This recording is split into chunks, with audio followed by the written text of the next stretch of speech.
Hello friends, আজকের এই ভিডিওতে আমরা গভর্নর সম্পর্কে জানবো, একদম পুঙ্খানুপুঙ্খ জানবো। দেখো, তোমরা স্টেট এক্সিকিউটিভ যখন আমি বলেছিলাম, সেই স্টেট এক্সিকিউটিভে আমি কি বলেছিলাম? স্টেট এক্সিকিউটিভ,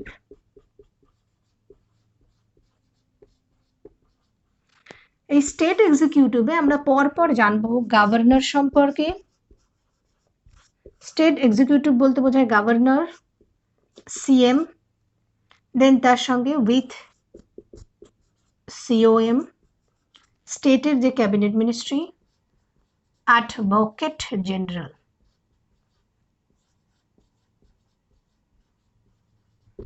তো এই ভিডিওতে, in this video we will discuss about governor of states. So দেখো, প্রথমেই যদি আমরা বলি তাহলে প্রত্যেকের ক্লিয়ার, স্টেট এক্সিকিউটিভ অলরেডি আগে আমরা বলেছিলাম, এবং সেই স্টেট এক্সিকিউটিভ থেকে গভর্নর সম্পর্কে আমরা জানবো। তো গভর্নর বললে সবার আগে আমরা কি বলতে পারি? দেখো, গভর্নর এক তো প্রথম কথাতেই বলা যেতে পারে যে সেন্ট্রাল গভর্নমেন্টের এজেন্ট। কারণটা কি? দেখো, সেন্ট্রাল গভর্নমেন্টের এজেন্ট কেন? সেন্ট্রাল গভর্নমেন্ট নমিনেট করে, রাইট? দ্বিতীয়, আমরা বলতে পারি যে টিটুলার হেড। টিটুলার হেড বলতে নামে মাত্র হেড, নমিনাল হেড যাকে বলি আমরা, নামে মাত্র হেড। সবগুলো টার্ম ইউজ করেছি কারণ কোশ্চেনে এইভাবে থাকতে পারে বলে। তাহলে গভর্নর সম্পর্কে যদি আমরা বলি, তাহলে he is the titular head of the state or constitutional head of the state, agent of central government as nominated by central government,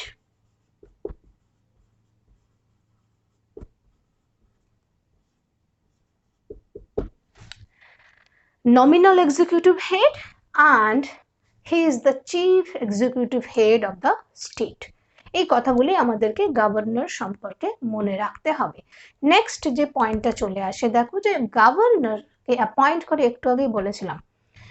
তো গভর্নর অ্যাপয়েন্টমেন্ট যাওয়ার আগে আমরা চলে আসি যে গভর্নর রিলেটেড কিছু আর্টিকেল, সেই আর্টিকেলগুলো সম্পর্কে জেনে রাখি। দেখো, আর্টিকেল 153, এই 153তে বলা হলো যে একজন গভর্নর থাকবে। এটা যেহেতু এত আর্টিকেল মনে রাখতে হবে, সেই জন্য সংক্ষিপ্ত ভাষা এবং সহজে লিখছি।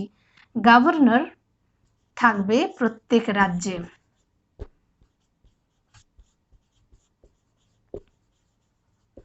Each state should have an executive head named governor. 155, এইখানে বলা রয়েছে এর অ্যাপয়েন্টমেন্ট কিভাবে হবে। সংক্ষিপ্তভাবে লেখো অ্যাপয়েন্টমেন্ট। 156 এ বলা রয়েছে টার্ম সম্পর্কে। 157 এ দেওয়া রয়েছে হচ্ছে কোয়ালিফিকেশন। কোয়ালিফিকেশন কি লাগবে সেটা সম্পর্কে। আর 158 এ বলা রয়েছে condition of governor office. Condition of governor office.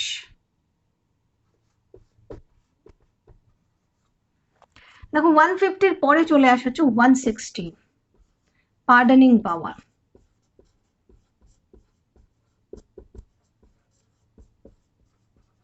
R pardon পাওয়ার, এবার এখানে কিন্তু মাথায় রাখতে হবে একমাত্র প্রেসিডেন্ট মৃত্যুদণ্ড রদ করতে পারে, মৃত্যুদণ্ড রদ কিন্তু রাজ্যপাল পারে না, রাইট? 213 অর্ডিন্যান্স জারি, অর্ডিন্যান্স পাওয়ার, এর আগেও আমরা পড়েছিলাম, রাইট? এছাড়াও 233 মুখ্য বা মেন ইম্পর্টেন্ট গুলো আমরা মাথায় রাখার চেষ্টা করছি। 233 হচ্ছে appointment of district জাজেস। Governor district জাজ নিয়োগ করেন হাইকোর্টের যে চিফ জাস্টিস তার সঙ্গে পরামর্শ করে। অ্যাপয়েন্টমেন্ট অফ ডিস্ট্রিক্ট জাজেস ধীরে ধীরে পরে আমরা কাজ যখন জানবো তখন জানবো, কিন্তু গভর্নর রিলেটেড এই আর্টিকেলগুলো আমাদের কাছে ইম্পর্টেন্ট, সেই জন্য সবার আগে আমরা আর্টিকেল সম্পর্কে জেনে নিলাম। চটজলদি একটু লিখবে, চটজলদি লিখবে, এবং নেক্সট আমরা চলে যাব পরের পয়েন্টে, যেখানে appointed by the term, how appointed, ইত্যাদি সম্পর্কে।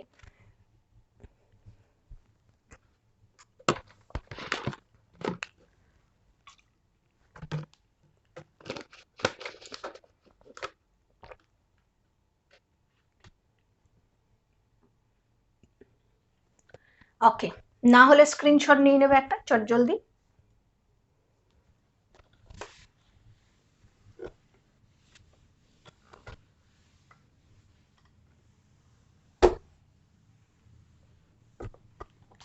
এবার দেখো প্রথম পয়েন্টটাই চলে আসে, আমি একটু আগে বললাম appointed by,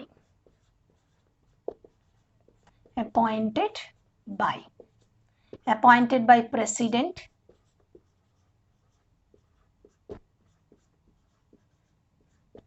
and here central government is responsible. Central government is কিভাবে আসছে পরে বলছি আমরা, responsible to appoint governor. প্রথম পয়েন্ট। দ্বিতীয় পয়েন্ট, কিভাবে নিয়োগ করা হয়, how governor appointed, what is the procedure or procedure to appoint governor in state. আগে বাংলাতে বুঝে নাও, ভালো করে দেখো। প্রথম যে কথাটা আমি বলার চেষ্টা করছি সেটা প্রপারলি বোঝো। এই ক্ষেত্রে কিন্তু কোনো রকম কোনো ডিরেক্ট বা ইনডিরেক্ট ইলেকশন হয় না। প্রেসিডেন্টের ক্ষেত্রে যেমন আমরা ইনডিরেক্ট ইলেকশনের কথা বলছি, no direct or indirect election taken place to appoint governor of the states. কি হয়, সেন্ট্রাল প্রথম criteria, suppose state West Bengal ধরে নিচ্ছি, এটা এইভাবে বুঝে নিতে হবে।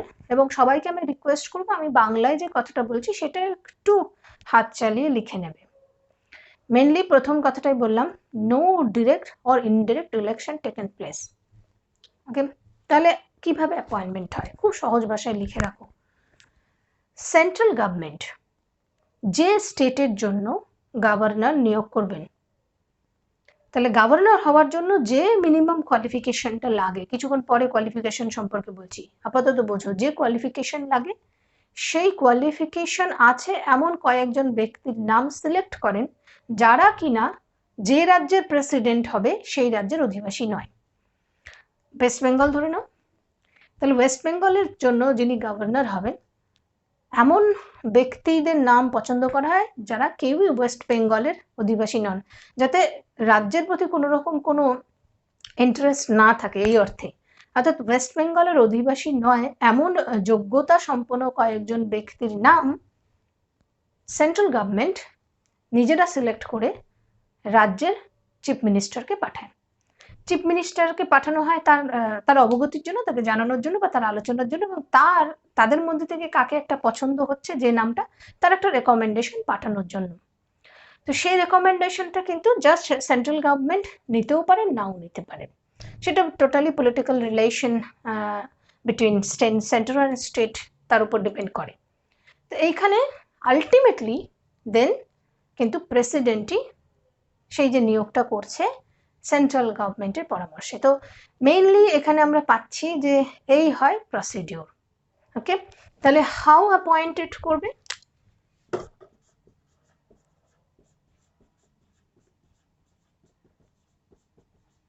হাউ অ্যাপয়েন্টেড, প্রথম বললাম নো ইলেকশন, সেটা ডিরেক্ট হোক ইনডিরেক্ট হোক,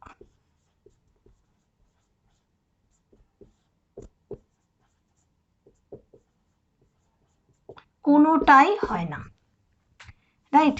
সাপোজ আমরা ধরে নিলাম ওয়েস্ট বেঙ্গল, ওয়েস্ট বেঙ্গলের জন্য গভর্নর নেওয়া হবে বা গভর্নর নিয়োগ করা হবে। বাংলায় লিখো, এটা পরে বুঝে যাবে তোমরা। সেন্ট্রাল গভর্নমেন্ট কয়েকজনের নাম সিলেক্ট করে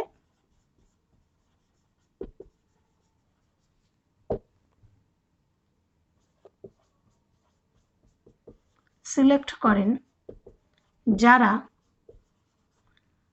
ওয়েস্ট বেঙ্গলের নন। অবশ্যই নামগুলো সিলেক্ট করা হয় কোয়ালিফিকেশন যতটা দরকার সেই কোয়ালিফিকেশনের নিরিখে। দেন নামের লিস্ট সিএম কে পাঠানো হয়, নামের লিস্ট সিএম কে পাঠানো হয় কি করার জন্য? বিচার বিবেচনা করার জন্য।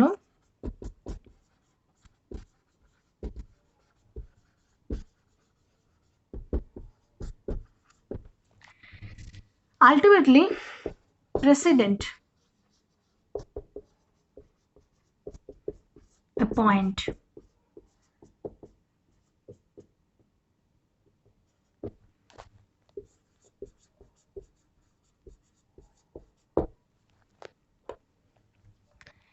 আলটিমেটলি প্রেসিডেন্ট অ্যাপয়েন্ট করেন। মোস্ট ইম্পর্টেন্ট ইনফরমেশন দেখো, তাহলে প্রসিডিওর কি পেলাম? নমিনেশন, এটা ভালো করে শুনবে, দেখো প্রত্যেককে বলছি, নমিনেশন, নমিনেশন কে করে? সেন্ট্রাল গভর্নমেন্ট করে বা সেন্ট্রাল সিওএম করে। আর অ্যাপয়েন্ট কে করে? অ্যাপয়েন্ট প্রেসিডেন্ট করে। এই যে টোটাল প্রসিডিওর, এই যে সিস্টেম, এই পদ্ধতি কানাডার সংবিধান থেকে বা কানাডা গভর্নমেন্টের, কানাডা থেকে গৃহীত। This features or this system was taken from Canadian government or Canadian constitution. এই যে প্রসেসটা, সেটা কানাডার যে প্রসিডিওর, কানাডার সিস্টেম থেকে গৃহীত। নমিনেট করে সেন্ট্রাল গভর্নমেন্ট আর অ্যাপয়েন্ট করেন হচ্ছে প্রেসিডেন্ট। তার মধ্যেখানে এই ঘটনাটা ঘটে। নাম নমিনেশন করে সেন্ট্রাল গভর্নমেন্টের মতিগতি বা তার বিচার বিবেচনা বা তাদের কাছ থেকে একটা নাম আসতেই পারে। তো এই একটা সৌহার্দ্যপূর্ণ ইস্যু জন্য এটাকে পাঠানো হয়। সিএম সেটা আবার পাঠান বিবেচনা করে নাম, এবং আলটিমেটলি সেন্ট্রাল গভর্নমেন্ট ডিসাইড করে বা প্রেসিডেন্ট ডিসাইড করে অ্যাপয়েন্ট করে দেন। এবং এই প্রসিডিওরটাই হচ্ছে কানাডিয়ান সংবিধান থেকে গৃহীত। মোস্ট ইম্পর্টেন্ট ফ্যাক্ট, এবং খুব সহজভাবে, এর মধ্যে আর কিছু নেই। নেক্সট আমরা পড়বো হচ্ছে টেনিওর বা টার্ম। চট জলদি লিখবে, আমি সময় দিয়ে দিচ্ছি, তাড়াহুড়োর কিছু নেই। ধীরে ধীরে আমরা পুরো গভর্নর সম্পর্কে জানবো, এবং সম্ভবত অনেকটাই একটু বড় হবে ভিডিও, কিন্তু তোমরা ইচ অ্যান্ড এভরি ডাটা পেয়ে যাবে এখানে।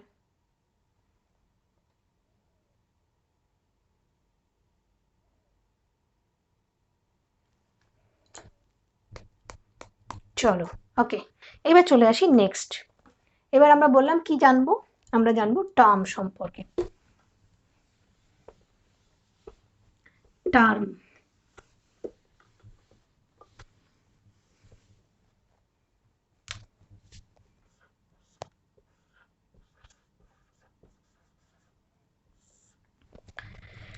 তাহলে আবার কিছু কথা বুঝে নাও। প্রেসিডেন্টের সন্তুষ্টির উপরে গভর্নরের স্থায়িত্ব বিদ্যমান, সেই কারণে কোনো ফিক্সড টার্ম বলা নেই। তবুও নর্মালি তিনি 5 বছরের জন্য নিযুক্ত হন। এইভাবেই কিন্তু পলিটিতে পড়তে হবে, এমনটা ফিক্সড নয় আমি একদম না 5 বছর। নর্মালি কিন্তু আমাদের এভাবে মাথায় রাখতে হবে যে প্রেসিডেন্টের সন্তুষ্টির উপরে তার পদ ডিপেন্ড করছে, সে কারণে কোনো ফিক্সড টার্ম নেই, তবে 5 বছরের জন্য তিনি পদে বসেন। এবার যখন এই পদে বসা নিয়ে প্রশ্ন আসে, তাহলে বলা হলো যে তাকে যে কোনো সময় বরখাস্ত করা যেতে পারে, তিনি যে কোনো সময় নিজে রিজাইন দিতে পারেন, রেজিগনেশন তাহলে প্রেসিডেন্টকে দেবেন। এবার তাকে আবার রিঅ্যাপয়েন্টও করা যেতে পারে, অর্থাৎ তিনি রিঅ্যাপয়েন্ট হতে পারেন। আর যে ইনফরমেশনগুলো মনে রাখা দরকার সেটা হচ্ছে যে তাকে এক বা একের অধিক, 2 বা ততোধিক বলতে পারি, 2 বা তার বেশি রাজ্যেরও সাময়িক গভর্নরের পদ দেওয়া হয়ে থাকে। অর্থাৎ 2 বা ততোধিক 6 মান্থের জন্য সেই সব অঞ্চলের যখন গভর্নরের পদ ফাঁকা হয়, তখন একজন গভর্নরকে 2টি বা 3টি রাজ্যের দায়িত্ব দেওয়া হতে থাকে, তবে একটা পূর্ণ সময়ের থাকে, বাকিগুলো 6 মাসের জন্য থাকে। এই ক্ষেত্রে যদি বলা হয় তাহলে কি 3টেরই স্যালারি পান?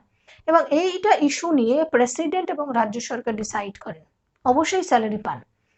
ওকে, একটার স্যালারি পাবেন তা নয়, স্যালারি পান, তবে এই রিলেটেড ইস্যুটা বেসিক্যালি রাজ্য সরকারের সঙ্গে প্রেসিডেন্টের আলোচনা সাপেক্ষ, এটাই জানতে হয়। এইবার বলা হয় ধরো কোনো একটি রাজ্যে গভর্নর মারা গেলেন, সেক্ষেত্রে অনেক সময় যে হাইকোর্টের চিফ জাস্টিস তাকেও কিন্তু সেই গভর্নরের দায়িত্ব পালন করার জন্য বলা হয়ে থাকে। ইম্পর্টেন্ট কথা লাস্ট যেটা বললাম সেই কথাটা কিন্তু ভীষণভাবে মাথায় রাখতে হবে।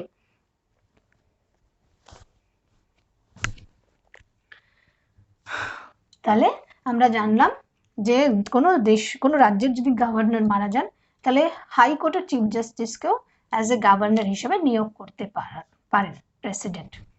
তাহলে টার্ম বলতে আমরা বললাম যে his office depends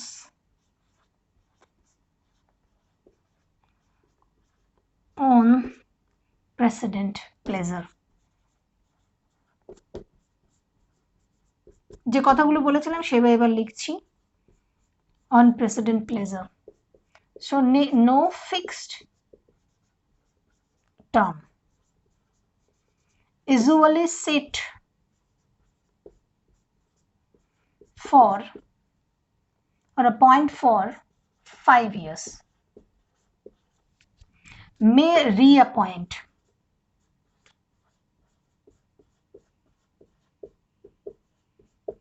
may resign anytime,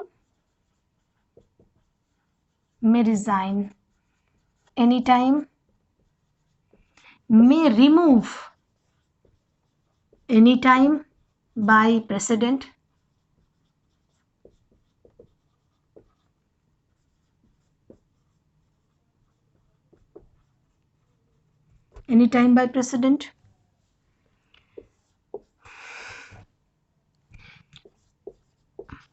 can appoint more than two, can appoint two or more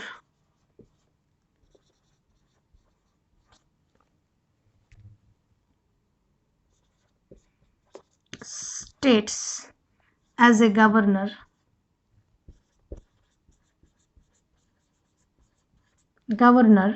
for temporary, এখানে 6 month হাইয়েস্ট, 6 মাসের জন্য সর্বোচ্চ তাকে 2 বা ততোধিক রাজ্যের দায়িত্ব দেওয়া যেতে পারে অ্যাজ এ গভর্নর হিসেবে। মে transfer anytime,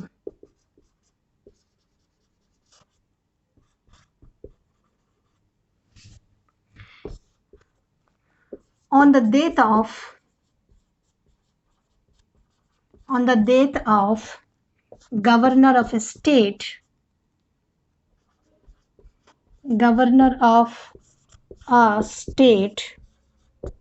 the chief justice of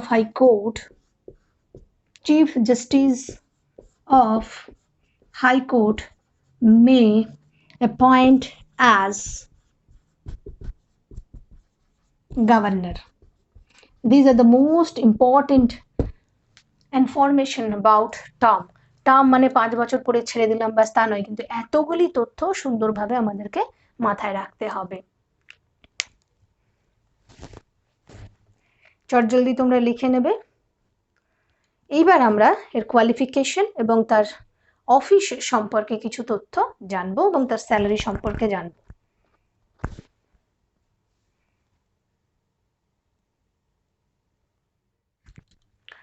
so এবার দেখো আমরা যে দুটো পয়েন্ট আলোচনা করছি সেটা হচ্ছে, প্রথম পয়েন্ট হচ্ছে কোয়ালিফিকেশন। তো কোয়ালিফিকেশন কি লাগবে? 35 বছর বয়স হতে হবে, ভারতীয় হতে হবে এবং যে রাজ্যের জন্য তিনি মনোনীত হচ্ছেন বা নির্বাচিত হচ্ছেন এক কথায় বা নিয়োজিত হচ্ছেন সেই রাজ্যের বাসিন্দা তিনি হবেন না। বাকি কিন্তু কোয়ালিটি একই, লোকসভা বা রাজ্যসভার কোনো সদস্য পদ থাকবে না, যদি থাকেন সঙ্গে সঙ্গে যেই তিনি গভর্নর পদ পেলেন সঙ্গে সঙ্গে সেটাকে ছাড়তে হবে, কোনো প্রফিটেবল অফিস হোল্ড করবেন না ইত্যাদি। সেম কোয়ালিফিকেশন কিন্তু এক, রাইট? সেটাই তোমাদের এখানে লেখা রয়েছে। এবার তার থাকার জন্য রাজভবন দেওয়া হয় এবং তার যে স্যালারি সেই স্যালারিটা ডিসাইড করে পার্লামেন্ট, এবং বর্তমান স্যালারি আমরা জানি 3,50,000 টাকা এবং সঙ্গে অন্যান্য ভাতা। ওকে, তো এই পর্যন্ত আমরা পেলাম। চট জলদি তোমরা এখান থেকে লিখে নেবে। এবার তোমাদেরকে বলে রাখি যে নেক্সট ভিডিওতে আমরা, তোমাদের এই ভিডিও যাতে লেন্দি না হয়, নেক্সট ভিডিওতে আমরা গভর্নরের যে পাওয়ার অ্যান্ড ফাংশন সেটা আরও ডিটেলসে আলোচনা করব। দেখো কিছুটা হলেও প্রেসিডেন্ট যদি ভালো করে তোমরা পড়ে নাও দেখবে কিছুটা মিল পেয়ে যাবে, শুধু স্ট্যাটাসটা চেঞ্জ করে দিতে হবে। কেন্দ্রের ক্ষেত্রে যে পদাধিকারী, সেখানে রাজ্যের ক্ষেত্রে কোন কোন পদাধিকারীদের তিনি নিয়োগ করেন। বিভিন্ন আলাদা আলাদা জায়গায় অলরেডি পলিটি পড়তে গিয়ে পেয়েছি আমরা, এইখানে আমরা ডিটেলসে জানবো।